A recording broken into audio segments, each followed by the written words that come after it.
Halo anak-anak kelas 8, kembali lagi di program Belajar IPA Fisika bersama Ibu Santi. Pada kesempatan kali ini, kita akan belajar mengenai resonansi bunyi. Nah, video ini merupakan video kelanjutan ya anak-anak tentang materi bunyi. Ini merupakan video yang ketiga.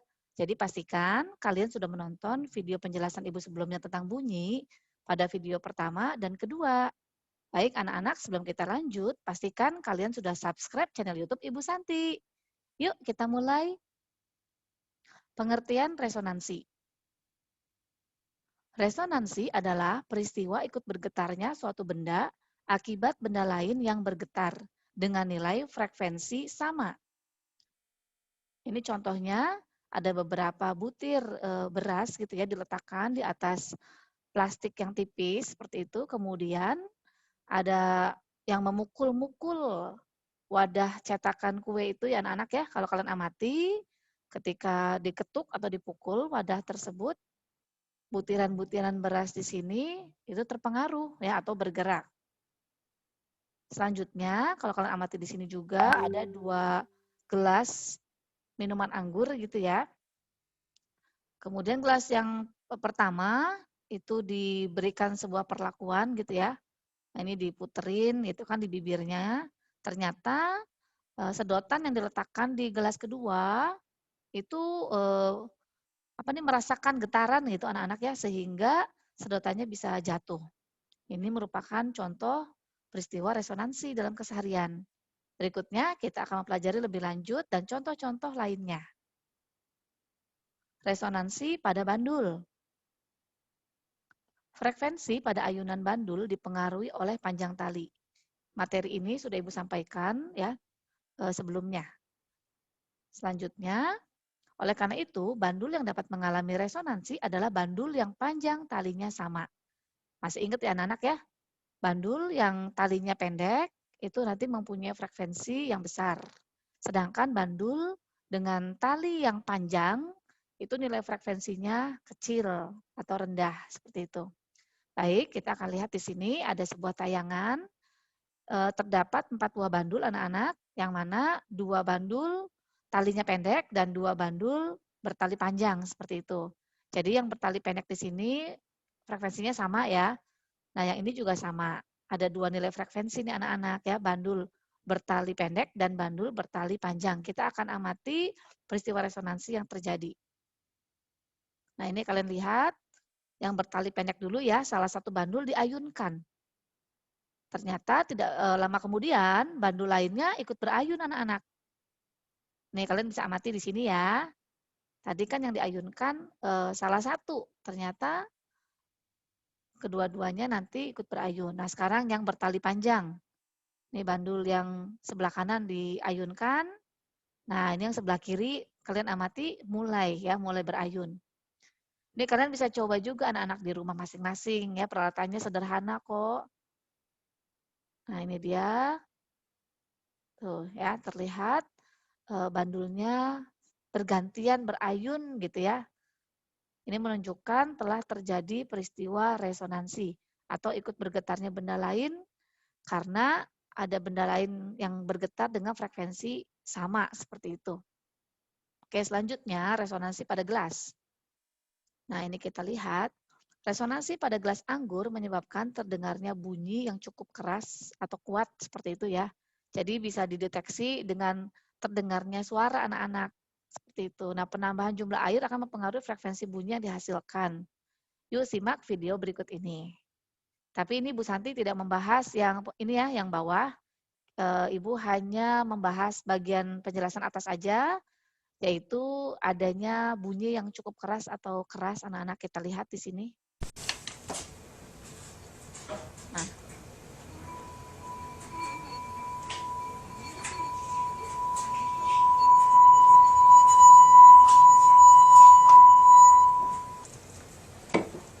Nah, bunyi tersebut menunjukkan telah terjadi peristiwa resonansi anak-anak. Baik, kita akan lanjut. Resonansi pada jembatan Tahoma. Jembatan Tahoma dibuka untuk lalu lintas umum pada tanggal 1 Juli 1940 dan secara dramatis runtuh atau ambruk pada tanggal 7 November di tahun yang sama. Runtuhnya jembatan Tahoma tentu saja menjadi peristiwa spektakuler dan dalam beberapa dekade berikutnya telah menarik perhatian para insinyur, fisikawan, dan ahli matematika. Penyebab runtuhnya jembatan Tahoma itu dikarenakan terjadinya peristiwa resonansi. Ini ada tayangannya anak-anak, kalian simak ya. Nah ini jembatannya tuh dari bahan beton ya anak-anak ya. Awalnya tuh berdiri dengan kokoh gitu ya, lambang apa sih kebanggaan ya pada masanya di tahun 1940 ini. Tapi ternyata hanya bertahan beberapa bulan saja anak-anak. Dan kejadian ini ya menjadi kejadian yang sangat dramatis dan spektakuler gitu ya karena kok bisa ya gitu ya. Jadi kejadian ini kemudian membuat para ilmuwan ya, fisikawan, insinyur itu mencari tahu kenapa bisa begitu ya, berpikir kritis di anak-anak. Jadi kalian pun mungkin ya mulai berlatih apabila terjadi fenomena alam di sekitar kita, kalian mulai kenapa bisa begitu ya, cari tahu. Nah, ini kalian lihat jembatannya nih berayun gitu ya, lama besar, nah sampai akhirnya itu runtuh anak-anak. Ini karena adanya peristiwa resonansi. Berikutnya resonansi pada kolom udara. Ini pipa atau tabung terbuka ya. Kita lihat di sini udara dapat mengalami resonansi anak-anak. Biasanya resonansi udara terdeteksi dengan terdengarnya bunyi yang cukup kuat. Jadi menghasilkan suara lagi nih anak-anak ya. Kita lihat di sini. Nah ini ada tabung gitu ya, ada tabung ukur. Terus di sini nah ini ada suara ya, suara yang cukup kuat. Itu menunjukkan telah terjadi peristiwa resonansi pada ketinggian tertentu. Alat yang digunakan ini garpu tala ya anak-anak ya. Kemudian ini ada kayak pipa paralon begitu, tapi ada skala ukurnya ya, menunjukkan ketinggian kolom udara. Nah ini, suara yang kita dengar itu sebagai tanda telah terjadinya resonansi. Tapi terdengarnya suara itu hanya pada ketinggian-ketinggian tertentu ya anak-anak. Pada ketinggian yang lainnya itu tidak terdengar. Jadi tidak di sembarang ketinggian ya, ini ada aturannya nanti. Nah sekarang kita lihat, ini ada animasinya ya. Ini anak-anak animasinya kalian lihat. Nah ini ya, tadi ketika pada ketinggian tertentu gitu ya, ini kolom udaranya ya anak-anak ya nih. Maka dihasilkan suara yang paling kuat gitu ya. Dikatakan ini di sini ketinggian 16,8 cm terjadi resonansi anak-anak. Nah ini resonansi yang pertama. Jadi nanti bisa dicari lagi anak-anak ketinggian tertentu lagi itu terjadi resonansi yang kedua seperti itu. Ini yang namanya kolom udara ini anak-anak ya. Jadi tabung yang di bagian dalamnya itu yang berisi dengan udara. Ini kan permukaan airnya nih. Nah ini tinggi kolom udaranya berapa ketika terjadi resonansi. Berikutnya, ini resonansi pada kolom udara yang kedua ya, resonansi kedua nih. Resonansi pada kolom udara dapat terjadi pada posisi atau ketinggian kolom udara yang berbeda, ya, menunjukkan peristiwa resonansi pertama, kedua, ketiga, dan sebagainya. Ini kita amati lagi videonya. Nah, tuh sempat hilang ya suaranya. Nah, ini muncul lagi.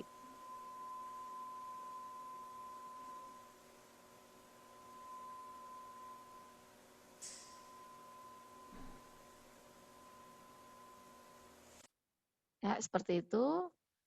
Kita lihat lagi di sini. Nah, ini ditinggikan lagi ya kolom udaranya.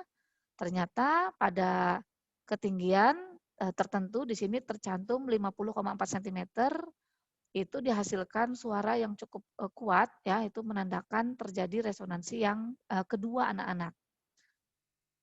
Nah, dari percobaan tadi ya, udara dapat beresonansi apabila tinggi ruang kolom udaranya kelipatan ganjil dari 1/4 panjang gelombang sumber getar. Nah, ini anak-anak kalian dapat lihat di sini penjelasannya. Ini yang dinamakan tinggi kolom udara. Ya, tadi L1 tuh tinggi kolom udara resonansi pertama anak-anak.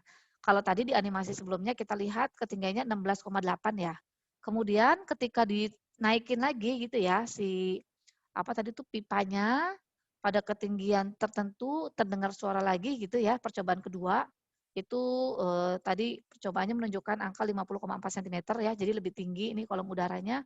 Itu juga terjadi resonansi karena terdengar suara yang cukup kuat atau keras seperti itu.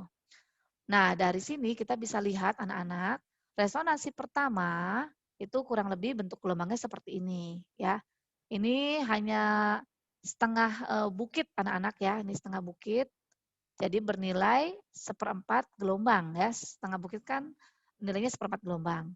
Kemudian pada resonansi kedua, ini resonansi kedua, ini terbentuk, ini anak-anak ya, nih satu bukit dan setengah lembah. Satu bukit dan setengah lembah itu nilainya 3/4 gelombang.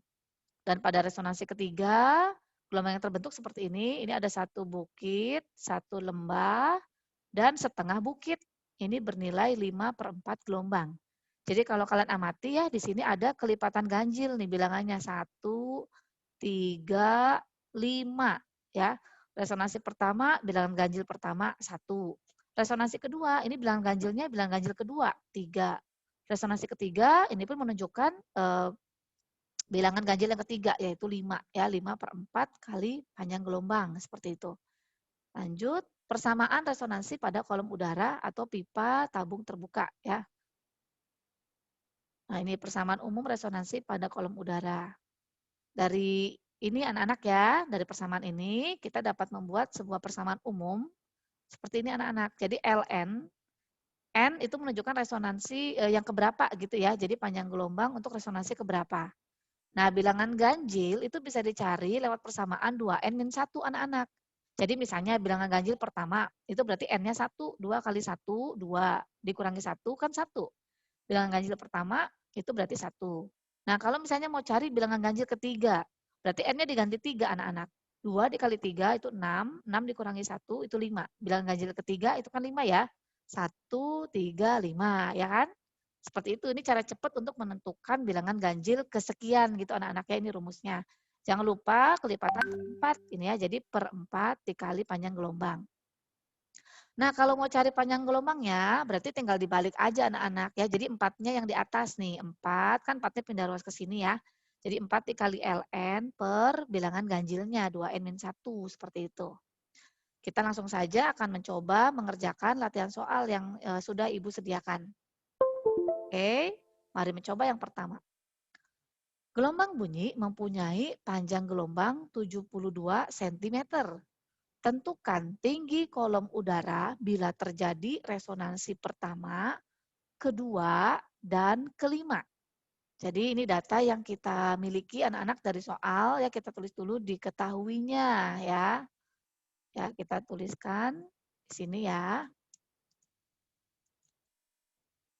Dari soal kita diberi data.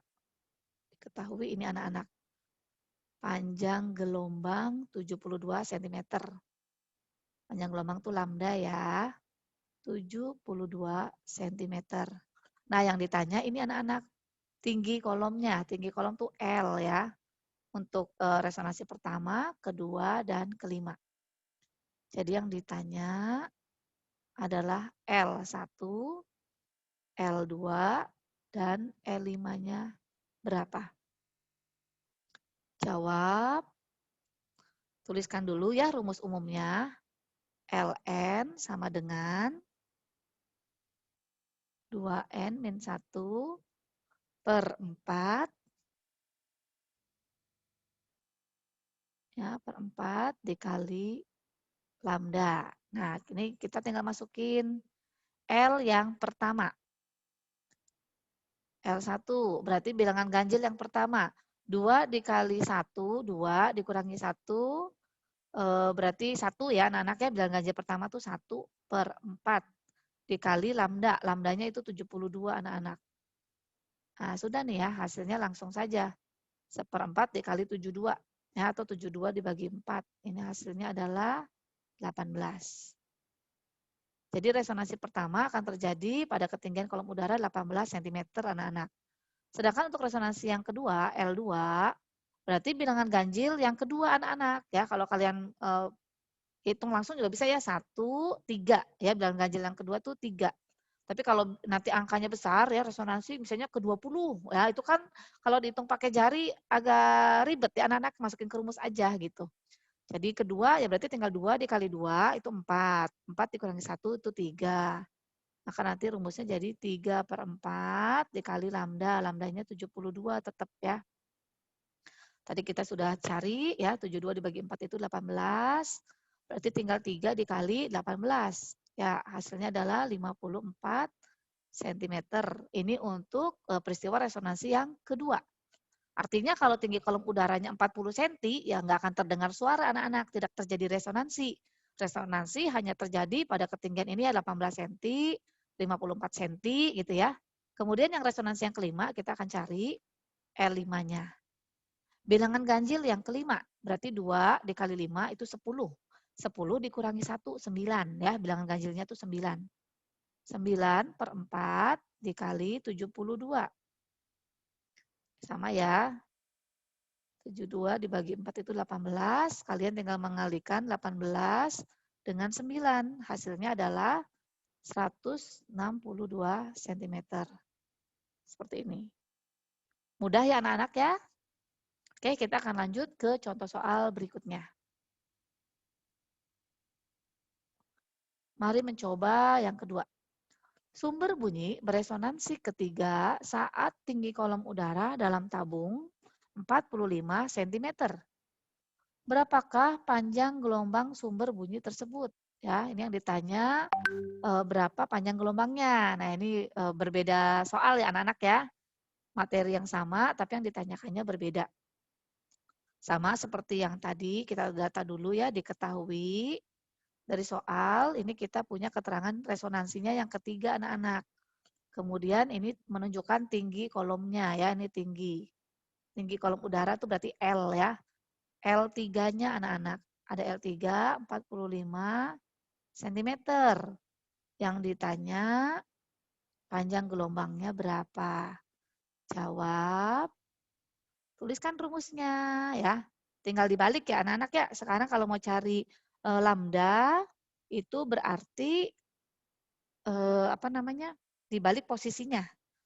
Yang 4 itu yang di atas. Jadi rumusnya nanti jadi 4 per tukeran posisi nih ya, pembilang apa penyebutnya. Ini dikali L3. Nah, lambda sama dengan 4. 2 dikali 3 itu 6. 6 dikurangi 1 itu 5. Jadi 4/5 dikali L3-nya tadi bernilai 45. Nah, bisa kan ya kita hitung? Dibagi 5, 1, 45 dibagi 5 itu 9. Berarti tinggal 4 dikali 9. Hasilnya adalah 36 cm. Ini dia. Jadi panjang gelombang bunyinya 36 cm. Selesai anak-anak untuk materi tentang resonansi. Semoga penjelasan dari Ibu ini dapat membantu proses belajar kalian di rumah masing-masing. Tetap semangat ya anak-anak. Ibu Santi pamit undur diri dulu. Terima kasih yang sudah menyaksikan tanpa di skip. Dadah, Tuhan memberkati.